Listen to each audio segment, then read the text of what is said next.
समय समाप्ति की ओर हम लोग ऑलमोस्ट यहाँ पर बढ़ रहे हैं, लेकिन जाने से पहले एक सवाल और है हमारे दर्शक का, वो भी यहाँ पर ले लेते हैं। पवन शर्मा है सर ये, और ये कह रहे हैं कि 20 साल के निवेश के लिए मल्टी एसेट एलोकेशन फंड और सिल्वर फंड में कौन सा बेहतर ऑप्शन यहाँ पर हो सकता है? Multi asset allocation fund versus silver fund.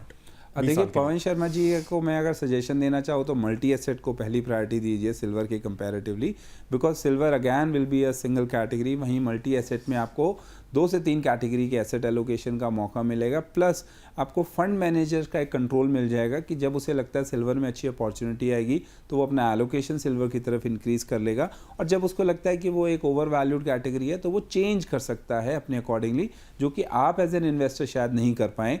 तो अगर दोनों में से कुछ एक को सेलेक्ट करना होगा तो मुझे लगता है multi asset should be the first priority. Sir लेकिन अगर मल्टी एसेट फंड को अगर गोल्ड सिल्वर से भी कंपेयर करें तो, क्योंकि ये तो सिर्फ सिल्वर की बात होगी, इन केस अगर गोल्ड सिल्वर के ETF या फंड ऑफ फंड में अगर निवेश करना हो तो वो बेटर ऑप्शन हो सकता है कि मल्टी एसेट फंड?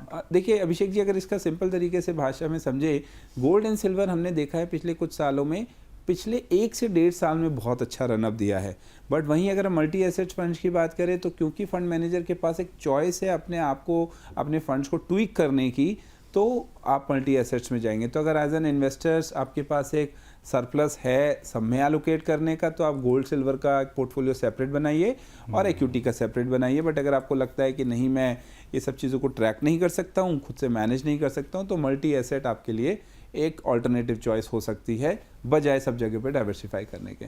चलिए फ्लेक्सी कैप फंड्स की बात करें, लार्ज और मिड कैप फंड्स की बात करें, तो उनके जरा परफॉर्मेंस भी देख लेते हैं कि पिछले 5 साल में कौन से फ्लेक्सी कैप फंड्स को पहले यहाँ पर हम लोग देखते हैं कि कौन कौन से फंड टॉप 5 में यहाँ पर रहे हैं। तो यहाँ पर नंबर 1 की अगर हम लोग बात करें तो HDFC का फ्लेक्सी कैप फंड, जो कि सर ने अभी उनकी चॉइस भी थी, अगर फ्लेक्सी कैप फंड में कोई जाना चाहे तो HDFC फ्लेक्सी कैप फंड में जा सकता है। 21.27% के रिटर्न दिए हैं पिछले 5 साल में एनुअलाइज इसने। उसके बाद है बैंक ऑफ इंडिया का फ्लेक्सी कैप फंड, जिसने 21.03% के एनुअलाइज रिटर्न दिए हैं पिछले 5 साल में। उसके बाद है क्वांट का फ्लेक्सी कैप फंड, 20.42% के एनुअलाइज रिटर्न इसने दिए हैं। उसके बाद है JM फ्लेक्सी कैप फंड, 19.02% के एनुअलाइज रिटर्न इसने दिए हैं। और टॉप 5 में यहाँ पर जगह बनाने में कामयाब हुआ है ईडलवाइस का फ्लेक्सी कैप फंड, 17.78% के एनुअलाइज रिटर्न इसने दिए हैं। अब जरा रुक करते हैं लार्ज और मिड कैप फंड्स का भी, यहाँ पर देख लेते हैं कौन कौन से फंड हमारी टॉप 5 लिस्ट में यहाँ पर शामिल हैं। मोतीलाल ओसवाल का लार्ज और मिड कैप फंड, 23.46% के रिटर्न इसने दिए हैं पिछले 5 साल में एनुअलाइज रिटर्न की बात करें। उसके बाद है ICICI प्रूडेंशियल का लार्ज और मिड कैप फंड, 21.26% के रिटर्न इसने दिए हैं। उसके बाद है बंधन का लार्ज और मिड कैप फंड, जिसने 21.17% के रिटर्न दिए हैं। उसके बाद है इन्वेस्को का India large mid cap fund, 20.17% के रिटर्न, और सिमिलर रिटर्न्स यहाँ पर दिए हैं HDFC के ही लार्ज और मिड कैप फंड ने। सर HDFC का यहाँ पर टॉप 5 फंड्स में अगर देखा जाए तो फिर यहाँ पर फ्लेक्सी कैप फंड में भी टॉप परफॉर्मर है, और यहाँ पर मिड और लार्ज कैप फंड में भी HDFC का टॉप परफॉर्मर, मतलब हालांकि 5वें पायदान पे यहाँ पर है। सर इसको कैसे देखते हैं HDFC की, अगर फंड मैनेजमेंट के लिहाज से देखा जाए, फंड मैनेजर्स के लिहाज से यहाँ पर देखा जाए, तो कैसा लग रहा है ये फंड?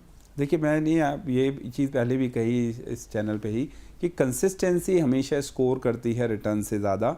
अगर आपको कंसिस्टेंसी चाहिए तो आपको 3 चीज़ें तो ज़रूर देखनी पड़ेंगी। वो फंड कितना पुराना है, कौन कौन सी मार्केट से वो गुजरा है, हाई और लो मार्केट उसने देखी है या नहीं देखी है।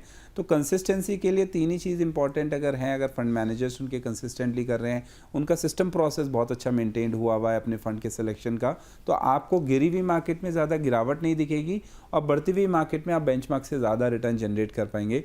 तो HDFC one of the oldest fund house है, one of the biggest largest AMC है, टॉप 5 के अंदर रैंक भी करती है। तो इसीलिए मुझे लगता है, और भरोसा एक सबसे बड़ी चीज़ है और वो उसको मेंटेन करने में कामयाब रहे हैं इन्वेस्टर्स का।